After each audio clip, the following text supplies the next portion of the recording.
सृष्टि बचपन से ही दिखने में सुंदर नहीं थी, लेकिन अमीर बाप की बेटी सृष्टि पर उसकी माँ जान छिड़कती। मेरी बेटी कितनी प्यारी है, भगवान सबको सृष्टि जैसी बेटी दे। सृष्टि धीरे धीरे बड़ी होती है। एक दिन सृष्टि की सहेली कहती है, तू दिखने में कितनी अजीब सी है, लेकिन मैं जानती हूँ हम सब में सबसे अच्छी शादी तो तेरी ही होगी। तेरे पापा अमीर जो है। और बता नहीं सकते यार, दहेज तो हर कोई देता है, ये क्या ज्यादा ले जाएगी अपने पति के लिए? अरे बड़े शहर में कोठी है इसके पापा की। अरे पापा की है ना, कौन सी इसकी है? इसकी होती तब तो कोई भी लड़का इससे शादी कर लेता। अरे पापा की मतलब पापा की है तो मेरी ही है ना? किसने कहा? अब तेरी तो तब होगी ना जब तेरा भाई ना हो। वैसे भी शादी के बाद सारी प्रॉपर्टी भाई के नाम होती है। सृष्टि समझ जाती है कि उसे किसी भी हालत में माँ बाप की सारी प्रॉपर्टी को अपने नाम करना है, लेकिन कैसे? एक दिन सृष्टि का भाई शीनू कहता है, बहन क्या कर रही है? तुझसे एक बात करनी है। अरे हाँ हाँ करना, मैं तो तेरी बहन हूँ। बहन मेरी लाइफ में ना एक लड़की है, बहुत अच्छी है। मैं सोच रहा हूँ माँ और पापा से बात करूँ शादी के लिए। सृष्टि को समझ में आ जाता है कि भाई की शादी होते ही भाभी उसे एक दिन भी घर में बर्दाश्त नहीं करेगी। क्या बात है भाई, बताना कौन है वो? यार वो बहुत अच्छी लड़की है, पढ़ी लिखी है, मेरे साथ जॉब भी करती है। बस एक प्रॉब्लम है। प्रॉब्लम? क्या प्रॉब्लम है भाई? यार वो शादीशुदा है, लेकिन उसके पति ने उसे सिर्फ इसलिए छोड़ दिया क्योंकि उसके माँ बाप दहेज नहीं दे पाए। सृष्टि ये सुनकर न जाने क्यों खुश हो जाती है।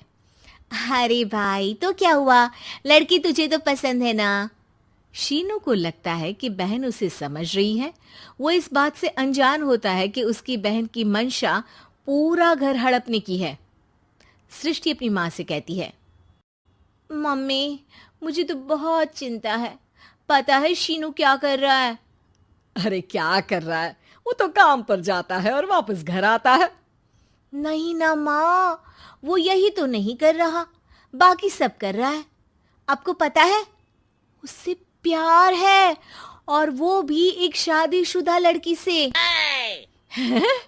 ये क्या हो गया? मैं सोसाइटी में क्या मुंह दिखाऊंगी? अरे तेरे पापा तो यही कहेंगे कि मैंने ही उसे बिगाड़ दिया है। माँ देखो, मेरी बात मानो, पापा पर भी विश्वास करने की जरूरत नहीं है। अब आप ही बताओ, पापा इतनी देर घर के बाहर रहते हैं क्यों? बोलो। अरे बेटा वो तो नौकरी करते हैं ना। तू बहुत भोली है माँ। पापा का ऑफिस तो 7 बजे खत्म हो जाता है, लेकिन देखो कितनी देर से आते हैं। अरे नहीं नहीं बेटा, ऐसी कोई बात नहीं है। सृष्टि माँ को एक औरत से बात करते पिता की फोटो दिखाती है। देखो माँ, कैसे हैं पापा? मैं ना कहती थी कि पापा सही नहीं है। मैं तेरे पापा से बात करूंगी, दे फोटो मुझे। ओ माँ, वो तो डिलीट हो गई। लेकिन चल, तूने तो देख लिया ना। पापा से बाद में बात कर लेना, और हाँ, मेरा नाम बिल्कुल मत लेना। हाँ माँ। अब क्या था, सृष्टि के माँ और पिता के बीच झगड़ा होना शुरू हो जाता है। सृष्टि के मन में क्या चल रहा था कोई नहीं जानता था। एक दिन, माँ सृष्टि के लिए एक लड़का देखा है, वो लोग शाम को उसे देखने आने वाले हैं। और हाँ माँ, एक खुशखबरी, मैं और पापा मिलकर एक नया बिजनेस ट्राई कर रहे हैं। शाम को लड़का आता है, सांवले रंग का। सृष्टि को तो बिल्कुल भी पसंद नहीं आता। लड़की की माँ कहती है, लड़की का चेहरा तो कोई खास नहीं, लेकिन अगर मेरे बेटे को आप लोग सेटल कर दें तो मैं उसकी शादी आपकी बेटी से करवा दूं। सृष्टि को लड़का बिल्कुल पसंद नहीं था। उसे भाई पर गुस्सा आ जाता है।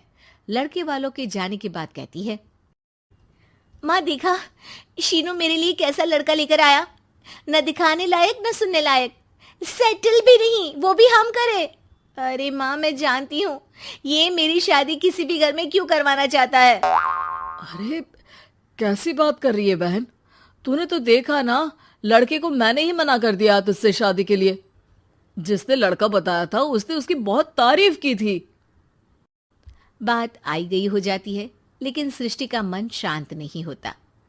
क्या करूं, कुछ समझ में नहीं आ रहा।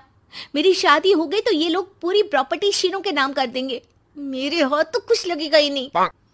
तभी सृष्टि को आइडिया आता है। वो किसी वकील को फोन करती है।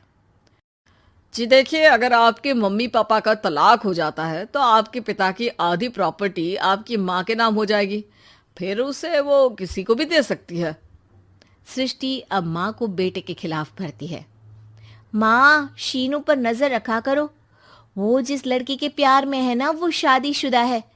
यहाँ आएगी, सारा पैसा रुपया जमीन जायदाद सब हड़प लेगी। पापा का भी हाल तुमसे छुपा नहीं है। ऐसा ना हो कि मैं और आप एक दिन सड़क पर भीख मांगे। हे भगवान, मैं तो जीते जी मर जाऊंगी अगर ऐसा हो गया तो। ऐसा हो गया नहीं माँ, ऐसा ही होगा। अभी समय है, आगे का सोच लो। मैं तो कहती हूँ पापा से आधी प्रॉपर्टी लेकर अलग हो जाओ। पापा की आधी प्रॉपर्टी भी हम लोगों को अगर मिल जाती है ना तो अगले 7 जन्म सफल समझो। बेचारी माँ बेटी के कहने पर पति से तलाक लेकर अलग हो जाती है। सृष्टि अब पैसों से गाड़ी और अपने दूसरे महंगे शौक पूरे करने लगी। उसके दोस्त भी उसके पैसे इस्तेमाल करते। सृष्टि, कल तुम कहाँ थी? मैं सारा दिन घर पर अकेली थी। तो मैं क्या करूं? मैंने ठेका तो नहीं लिया है ना तुम्हें संभालने का। माँ को सृष्टि से ये उम्मीद नहीं थी। वो बैठकर रोने लगती है। वहीं उसका पति यानी कि सृष्टि के पिता आ जाते हैं। मैं जानता था कि तुम्हारा यही हाल होगा, तो आपने मुझे रोका क्यों नहीं? मैं रोकता तो तुम रुकती क्या?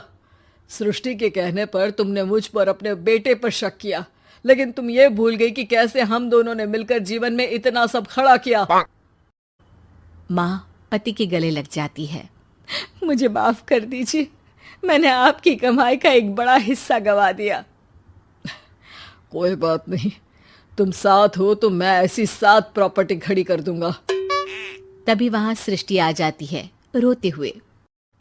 माँ, मयंक ने मुझे छोड़ दिया। वो बोल रहा था जब तक मेरे पास पैसे थे तब तक ही वो मेरे साथ था।